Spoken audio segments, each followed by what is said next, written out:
I was thinking about some hard decisions I had to make in my life. And every one of us has some at some point. They're hard decisions. And one of them came when my wife and I were early wed. We hadn't had any children yet. And we had a night that she started bleeding and couldn't stop. And we rushed her to the hospital, only to find out we were pregnant. And not only were we pregnant, for some reason the body was aborting the child, and she was bleeding too much. And it came to the point that they had to do emergency surgery, an emergency D&C. And the doctor had to do that to stop the bleeding and save her.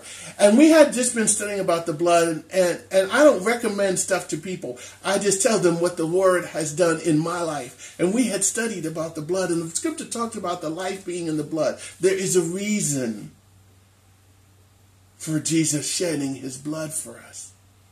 The ultimate sacrifice and love. And we had agreed we were not going to accept a blood transfusion.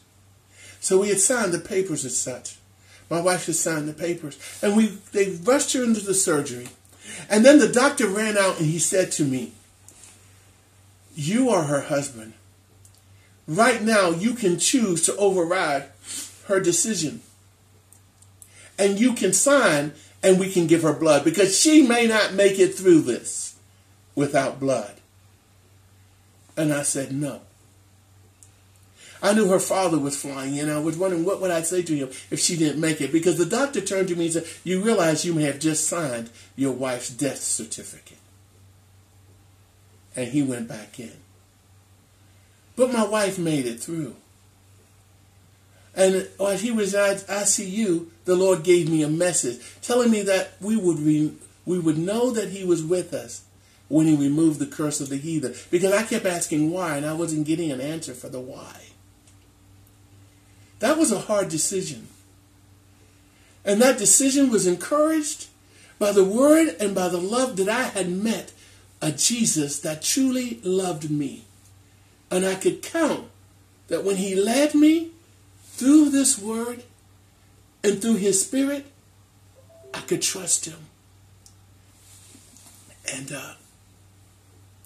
it goes all the way back to a little old lady, Sister Johnson, who I met with my father. We were coming back from a funeral. I was all upset. And I was upset because the guy had preached and told the people, the man's going to hell. We don't need to worry about him. And I was thinking, but they're not yet. Preach the gospel to them. But then she taught me what the true gospel was.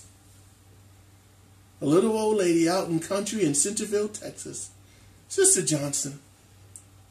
And my dad said, "Let's go to her house." We went all downhill and we finally made it to the house. And when we got to the house, Dad had jumped out and he left his tie. And my father never went anywhere without a tie. And I tightened up mine and ran to give him his. And he was already talking to her on the other side of the fence. And she looked at him and he looked at her. And he said, "This is my son." And she took my hand. And when she took my hand, I caught her eye. And I froze.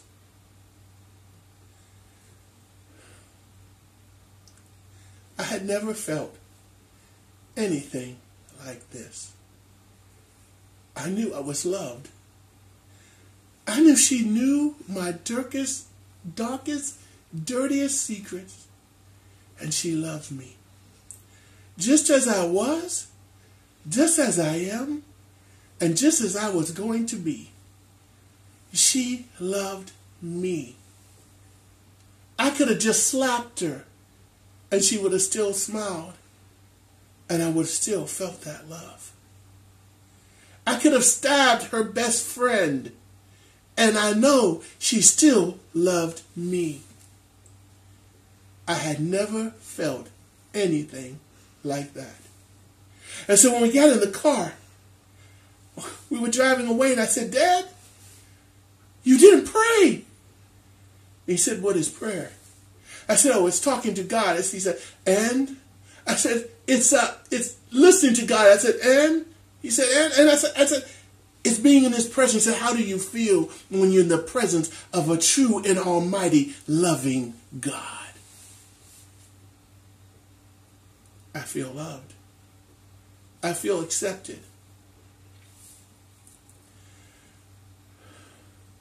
I feel that he knows who I am. And he knows who he is. And because of who he is, he loves me unconditionally. And in that love, I can go forward. You and I can make decisions because of his love for us. We must tap into his love. And it's freely given. I never skipped an opportunity to swing by Sister Johnson's house. And after the miscarriage, the doctors told us we couldn't have children.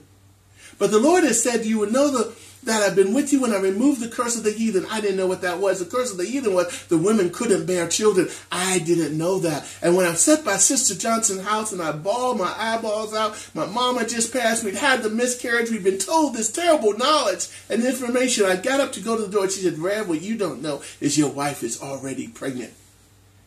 And I will bounce your son on my knee and bless him. You will have the pitter-patter of many little feet.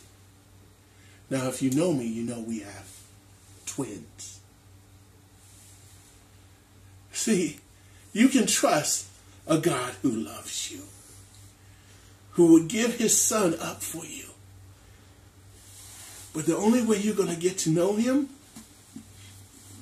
is get into this. Read this book cover to cover and cover to cover again. Get into his word and you'll get into his love. His unconditional love.